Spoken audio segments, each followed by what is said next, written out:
Shalom, shalom, peuple bien-aimé de Dieu. C'est votre serviteur, le frère Fulgence. Que le Seigneur, dans sa grande bonté, nous accorde la grâce de nous perfectionner dans la sanctification, l'humilité, le discernement des esprits et du temps. Qu'il nous accorde la grâce de rester éveillés et vigilants. Qu'il inonde nos cœurs de son amour et notre esprit de sa paix au nom puissant de Jésus-Christ de Nazareth. Amen. Père, je ne suis qu'un vase de terre limité à moi-même. Mais toi, Seigneur, ta gloire remplit les cieux et toute la terre. Viens, ô Père Tout-Puissant, et prends le total contrôle de tout mon être. Conduis-moi, remplis-moi, oriente-moi, selon que tu es miséricordieux. Dispose le cœur de toute personne qui va écouter cette exhortation. Que la chair se taise et que seule ta volonté soit faite, afin que ce message porte d'abondants fruits dans les cœurs au nom puissant de notre Seigneur et Sauveur Jésus-Christ de Nazareth. Amen.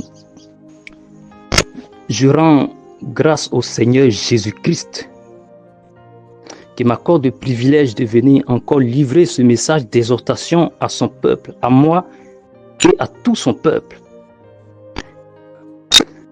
Et j'annonce ici le thème de ce message.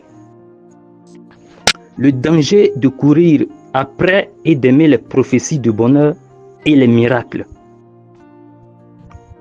Verset biblique à l'appui. Matthieu chapitre 16, verset 6. 1 Jean chapitre 2, verset 18. Apocalypse chapitre 2, verset 20 à 23. Apocalypse chapitre 16, verset 13 à 14. Apocalypse chapitre 19, verset 20. Michée chapitre 3, verset 5 à 6. Genèse chapitre 3, verset 13. Tite chapitre 1, verset 10 à 11. Peuple bien-aimé du Seigneur Jésus-Christ, sachant que derrière chaque prophétie ou chaque enseignement, il y a un esprit qui se cache. Tout comme la parole qui sort de la bouche d'un homme. L'œil humain ou l'oreille humaine a tendance à se fier seulement à ce qu'il voit physiquement. C'est une erreur. Car au-delà de ce qu'on peut voir ou entendre, il y a le spirituel. Matthieu chapitre 16, verset 6 dit ceci. Gardez-vous avec soin du levain des pharisiens et des sadducéens. Et le levain ici, c'est leur enseignement. Donc ce qui sort de la bouche. Sachant que toute parole qui sort de la bouche a un grand impact sur la personne qui écoute. Soit l'impact est positif pour édifier, soit négatif pour détruire. Et sachant qu'aucune parole ne reste sans effet. Voilà pourquoi le Seigneur nous demande de nous méfier de tout enseignement qui ne cadre pas avec toute la vérité, la saine doctrine. Dans Apocalypse chapitre 2, verset 20 à 23, il est écrit: mais ce que j'ai contre toi, c'est que tu laisses la femme Jézabel, qui se dit prophétesse, enseigner et séduit mes serviteurs pour qu'ils se livrent à l'impudicité et qu'ils mangent des viandes sacrifiées aux idoles. Je lui ai donné du temps afin qu'elle se repentît, et elle ne veut pas se repentir de son impudicité. Voici, je vais la jeter sur un lit et envoyer une grande tribulation à ceux qui commettent adultère avec elle, à moins qu'ils ne se repentent de leurs œuvres. Je ferai mourir de mort ses enfants, et toutes les églises connaîtront que je suis celui qui sonde les reins et les cœurs, et je vous rendrai à chacun selon ses œuvres. Mais écoutons cette parole qui est en train de nous révéler quelque chose. Au début, Dieu les appelle ses serviteurs quand il dit « La femme Jézabel qui se dit prophétesse, enseignée et séduit mes serviteurs ». Là, Dieu les appelle ses serviteurs, c'est-à-dire ses enfants. Mais vers la fin de ces versets, Dieu ne les appelle plus ses propres enfants, mais ceux de Jézabel.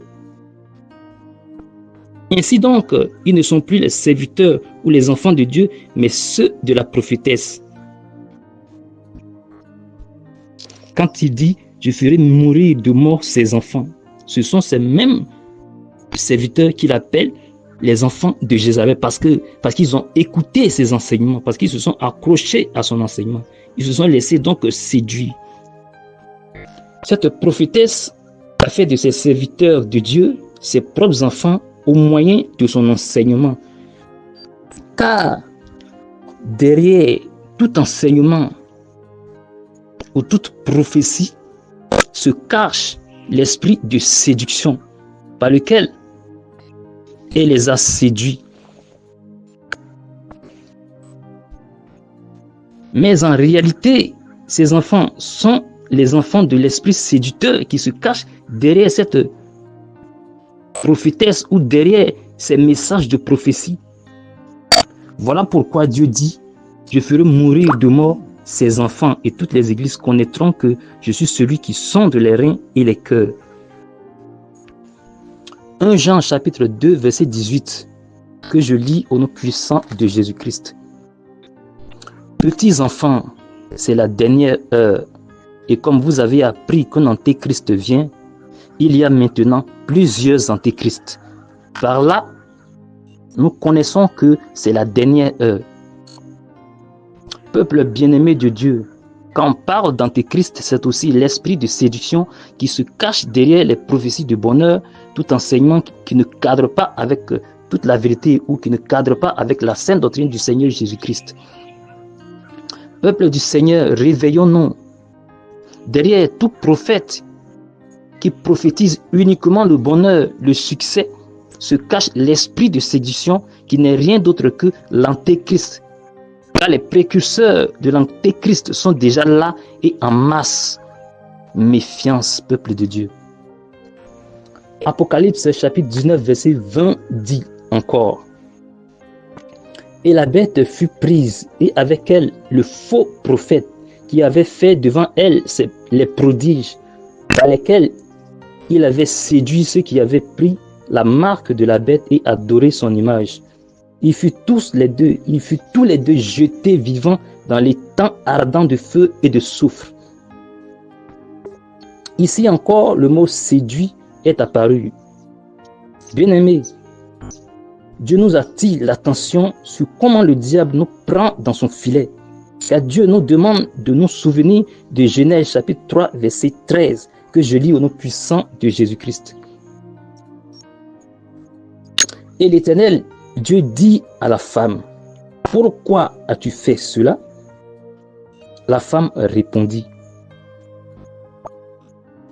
Le serpent m'a séduite et j'en ai mangé. Le mot séduit signifie aussi tromper.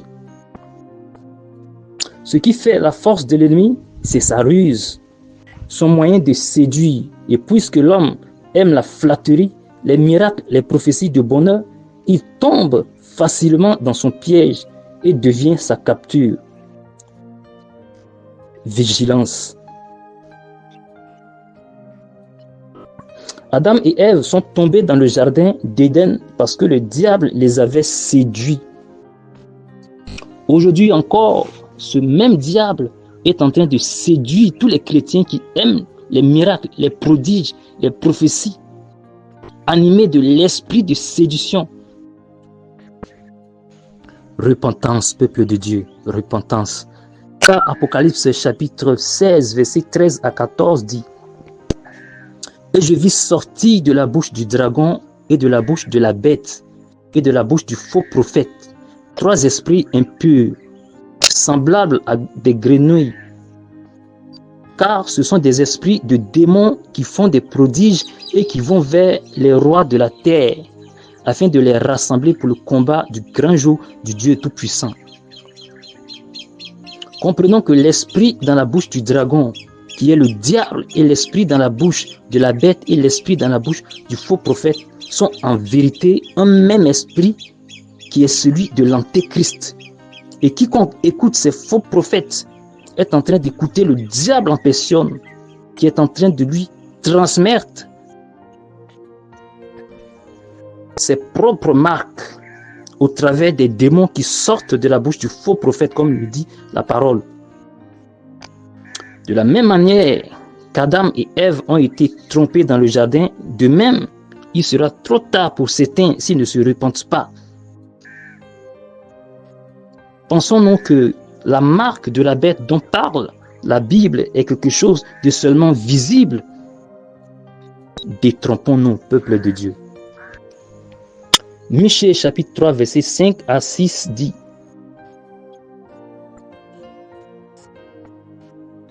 Ainsi parle l'Éternel sur les prophètes qui égarent mon peuple, qui annoncent la paix si leurs dents ont quelque chose à mordre, et qui publient la guerre si on ne leur met rien dans la bouche. À cause de cela, vous aurez la nuit et plus de visions. Vous aurez les ténèbres et plus d'oracles. Le soleil se couchera sur ces prophètes, le jour s'obscurcira sur eux. Tite chapitre 1, verset 10 à 11 aussi dit ceci. Il y a en effet, surtout parmi les circoncis, beaucoup de gens rebelles, de vains discoureurs et de séducteurs auxquels il faut fermer la bouche. Ils bouleversent des familles entières, enseignant pour un gain honteux ce qu'on ne doit pas enseigner. Peuple du Seigneur, pourquoi ignorons-nous le dessein de l'ennemi à travers ces faux prophètes, ces fausses prophéties et soi-disant hommes de Dieu? Vous voulez les bonnes prophéties pour votre... Vous voulez les bonnes prophéties pour la chair et vous négligez le salut de l'âme. Car que sert-il à un homme de gagner le monde s'il perd son âme? Pourquoi chercher le plaisir d'un jour et mourir pour toujours? Car ils ne pensent qu'à leur ventre. Ils vous aveuglent étant eux-mêmes aveuglés par l'ennemi. Détournez-vous de ce genre de prophétie et cherchez d'abord le royaume des cieux qui comporte non seulement ces choses, qui comporte non seulement le salut de l'âme, mais toutes ces choses dont nous avons besoin. Car le Seigneur a dit, ne vous inquiétez pas du lendemain, de ce que vous mangerez, ni de ce que vous boirez. Prophètes de prospérité et tous ceux qui enseignent la prospérité, repentez-vous. Car Dieu n'est pas un Dieu de désordre, mais un Dieu d'ordre, organisé. Et il nous demande de chercher premièrement le royaume, son royaume. Demeurons tous bénis au nom puissant de notre Seigneur et Sauveur Jésus-Christ de Nazareth.